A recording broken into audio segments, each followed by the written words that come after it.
ono rewɓe ɓe oto kolle ƴeeƴe de so tawi worɓe ɓe jiɗino oto kolle ƴeeƴe nde tawno worɓe mbeɓani hannde e nder ɗuɗo duniyaaru rewɓe ɓe ne piltodira laabi ɗiɗi laabi tati worɓe ɓe ɗum noon kala jogiiɗo guiɗo wiyo joggontiɗo kono jogade guiɗo mum wiyane ƴewdo ɗum nela tigui rigui sehil mum debbo beele ne ƴeewa hoɗɗo gilli mum tolne on mo ganduɗa kañum gorkode ene waɗa piège ɓerde ko gaña jomum de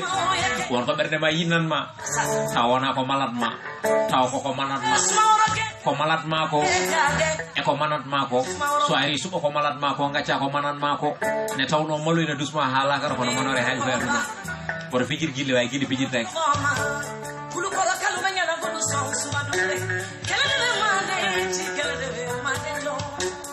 mi salmini karara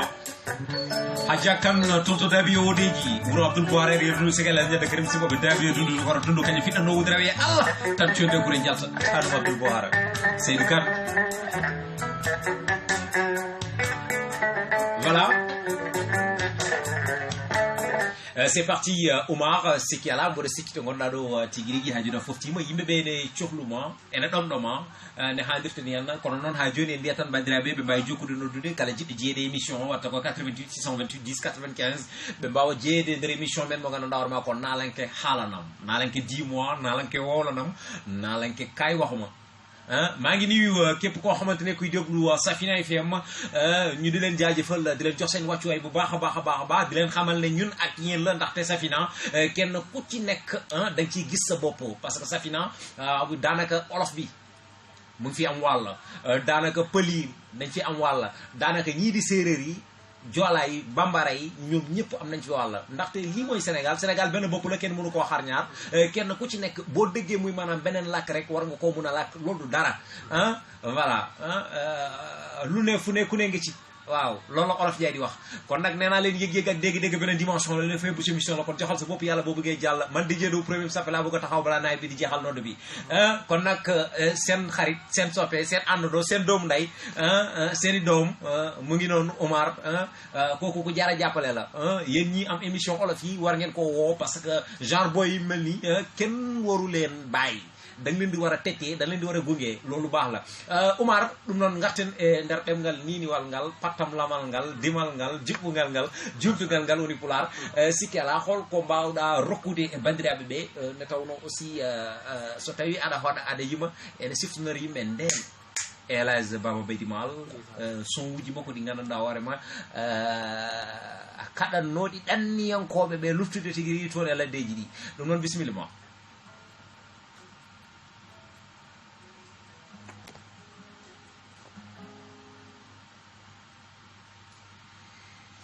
Ouais.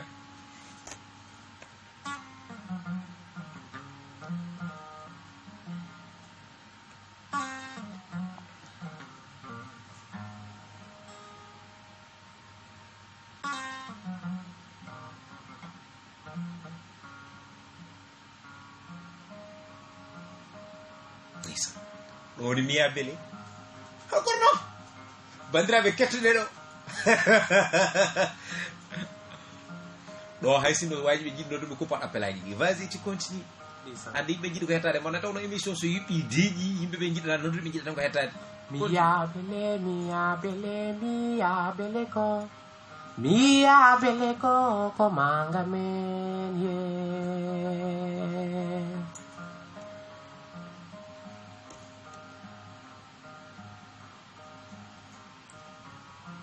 miya bele ko manga men ye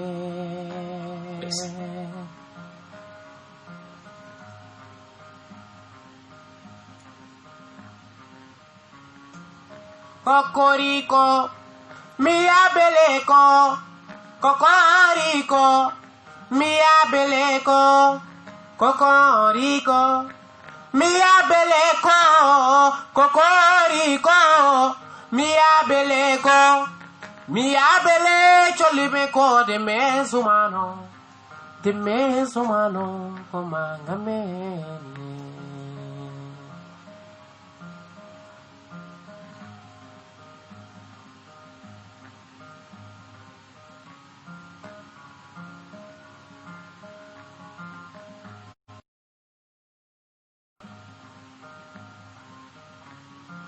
mi appelé Samina Africa, mi appelé Varamina Africa, mi appelé Varamina Africa. DJ Dou, enchanté, enchanté, Africa est debout, le soleil se leva, le coq a chanté, l'unité africaine, yeah. Cocorico, mi abeleko, cocorico, mi abeleko, cocorico, mi abeleko, cocorico, mi abeleko, mi abele, cholimeko de mes humanos, comangame,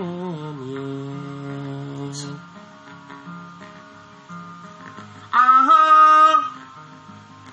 comangame, ye, ah, que les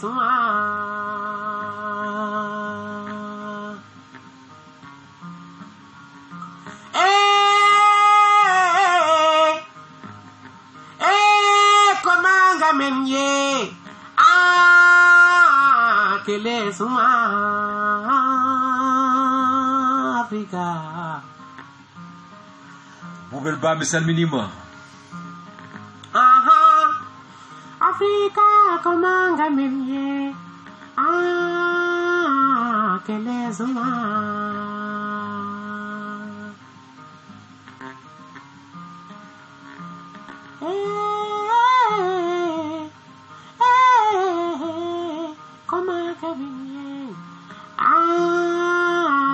que les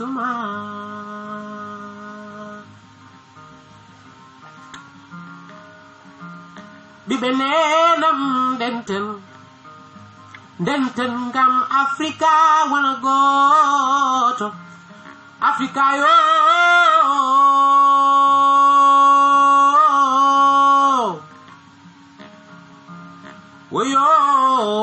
Africa Africa come on que les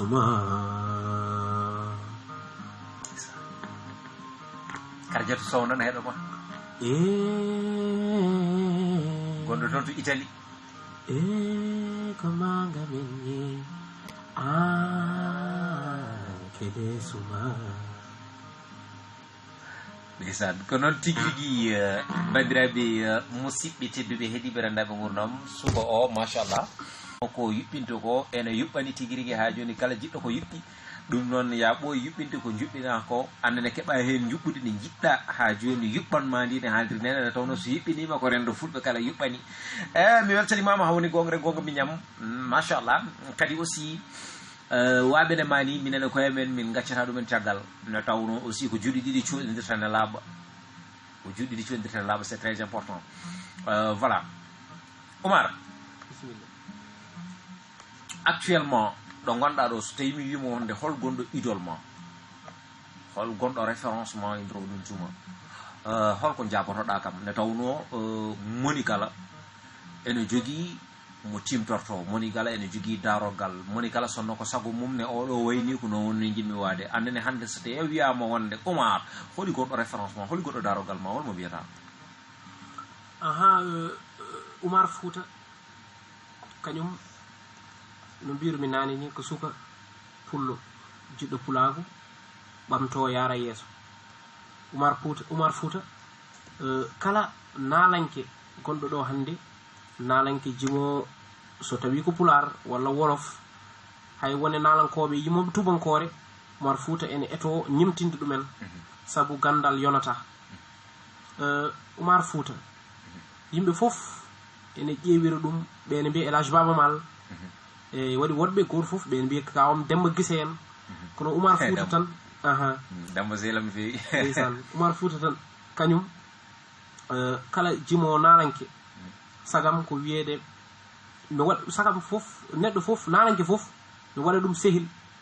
wona saram ene haysino ko waajuji mbeɗa yiiɗe muɗum saabu nalankoɓe so neɗɗo adimama e hunde tan kañum ɓurma hen kandal jogade e hebde e jomumen conseil aji ɗi waajuji ɗi hay ɗum ene moƴƴi hen Oumar Fouta ene takki won hen musicien ji eyyi no mbinomi nani ni ko wayno élage baba mal no ko wayno demba guise en élage baba mal aussi hol nalankoɓe ɓe jogɗiɗa relation actuellement e nder rendo fulɓe he élage baba mal mi jogde mum relation ɓoyani ko ne jahanmi radio télé fulɓe international no eyyi radio télé fulɓe international o neldi kam message omo waɗami encouragé félicité aussi o winoma min jiidir inchallah yo Allah waɗɗum mbaɗɗon cuwa yidirde taw e min cuwa d' accord ɗum noon mawon jiidir inchallah so wi noon tan mawon jiidir voilà hol woɗɓe ɓe jogdira relation ko jiida Demba Guissé ko jiida aussi élage Baba Mal kan Diallo ña en kan Diallo welma aussi on élage sehilaɓe ya d'autres et d'autres quoi Oumar Fouta ɓurani yidde limtude kañum ɓen foof ko yimɓe moƴƴuɓe sa limti tan wodat ɓe goppuɗa est ce que mon nalankoɓe fulɓe ɓe ɓe gandanɗa hoorema teɗantoɓe pour waddude ma diwo est ce que won nalankoɓe teɗantoɓe pour wadde ma diwo kadi wonɓe teɗaniɗa exactement pour wadde mumen diwo aɗa andi hande ko gonga ka suka ka baɗaɗo bien structuré e nder on tuma kono noon aussi kala ɗo gandanɗa hoorema ko ngabbirgal aɗa wawi ngabbirde ɗon ɗo waddudema e diwo Demba Guissé en waddudema e diwo kan Diallo en waddudema e diwo Baba Mal en ɗum ko opportunité ɗo maɗo e nder on tuma te kadi aussi ene wawi joude e carrière ma ane hoorema voilà beele hande aɗa teɗono pour waddude ɓeɗon diwo walla wone mabɓe teɗantoɗo tigui rigui pour wadde ma diwo gueɗe ɗiɗɗe fof ne gooti ne waɗi walla wasata taw won yiɗɓe waddude Oumar Fouta duyo kono Oumar Fouta kañum andi ko hoore mum Oumar Fouta wonɓe yiiɗi waddude duyo ene heewi machallah kamɓe fof ndi mbiyammi Oumar Fouta so dañi kala hen mo dañi waddude duyo ene yiiɗi saabu kala hen mo mbadduɗa duyo ɗum ko avantage maɗa Oumar Fouta Oumar hol musique mo ɓurɗa yidde beele ko folklore oɗo tan mo ƴettuɗa walla so tawi Oumar waɗanama hen bong bong bong cang ene roɗon fannu ene wawi e nder mo fawade e dow hen hunde nde yuɓɓa no yuɓɓirta ni sensation mo min keɓata tigui rigui e folklore ma o min mbawa hebde ɗum hen tawno ko folklore o woni ko gownuɗa min kadi ko ɗum woni komin jiiruma ko ɗum woni kadi komin gandirma bien vrai que emin jiiya aɗa waɗa ɗum toon to Saint Petit Galle kono noon kadi aussi pulaagu ngu ga kolluɗa min ko guitare o woni folklore o e nder ɗum bammal nden joɗotonoɗo joddo e mbasu ña en joddo tigui rigui e Mansour Seck en joddo ha joni ɓen ɓe gandanɗa hoorema ko kañumen woni colossal en e woɗɓe machallah ene hoɗa ene yewtana fulɓe ɓe ne belto ko on woni momin jiiɗo hande actuellement Oumar Fouta kañum ene yetta Allah no feewi ene yetta Allah musique ene yaaji kono musique ene heewi fannuji aussi kono neɗɗo koto ñaago Allah tan haadde e musique walla mélodie ji ganduɗa hoorema comme mbiya min komi halpular tan yoɓe haade folklore neɗɗo ñaago Allah kala musique mo nanɗa style musical jaltuɗo walla style musical hay ɓoyɗi ni par ce que waɗi style musical mo yimɓeɓe ɓuuri yidde foof koye on jadata surtout mo jamanu o namdi foof ko on jadata en tout cas ko ɓuurode important ko kala kada waɗa yo won jaam yo won hunde ganduɗa janggo so artirama hulɓinta leñol ma ane hoorema ala ko bonnantuma so wona ko ɓeydanma Oumar Fouta kañum ñaagui Allah ko kala kene waɗa yo won hunde ganduɗa hoorema hunde moƴƴere hunde yaadude diine hunde yaadude needi musique no mbiɗa ni folklore mbeɗa yiiɗi mbalax o aussi somi heeɓi mbeɗa yiiɗi saabu neɗɗo sa haaɗi tan a waɗani hoorema frontiére wi min ko oɗo musique tan min so renay ko oɗo musique tan kaɗami janggo e jamma woɗɗo jaaɗa potta e musicien ji goɗɗi ɓen konganma konngugol mumen piyanma piigol mumen gaddanma musicalité goɗɗo affaire o wontanma goɗɗum ɗum noon wadde Oumar Fouta kañum musicalité ji foof ene ñaagui Allah wawde ɗumen en tout cas pour l' instant wonno ko no wiyani ko cukalel ko janggowo ene ñaagui Allah wawde musicaji foof ene jangga foof d' accord 88 628 10 95 88 628 10 95 won namdotoɓe wonde numéro o kono ɗum foye wade noon won kadi won winduɓen message mbi wonde ene jiiya à chaque fois vidéo ji ma ɗo mbaɗata to koɗata aɗa ñamtina Youssou Ndour en e woɓɓe wolɓe nder on tuma kamɓene aussi ko hen ɓe jeeya beela won morceau mo mbawɗa addande min soit ko morceau Youssou Ndour soit ko morceau goɗɗo e nder on tuma hay sinno ko seeɗa hay sinno ko 2 minutes garana hen yimɓe ganda aussi oɗo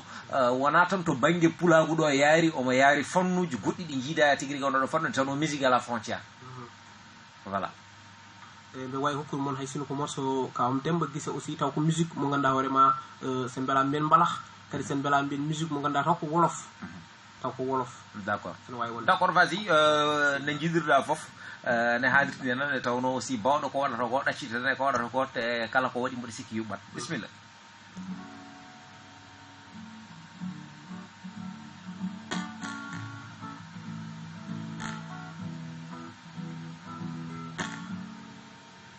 kaay leen yéen jigéen ñi leen te taaru lool walaay lay lay la lay kaay leen yéen jigéen ñi leen te taaru lool walaay lay lay la lay su ma leen gisee ngeen di kaftire di kontaan di gën ñeen seeni góor dama naan leen masha Allah ay jàmbaar ngeen su ma gisee nit di leen sonal di leen misère loo di leen fitnaal dama naan kii dafa juume ndax xam nañu valeur jigéen xam nañu lu mu doon moom jigéen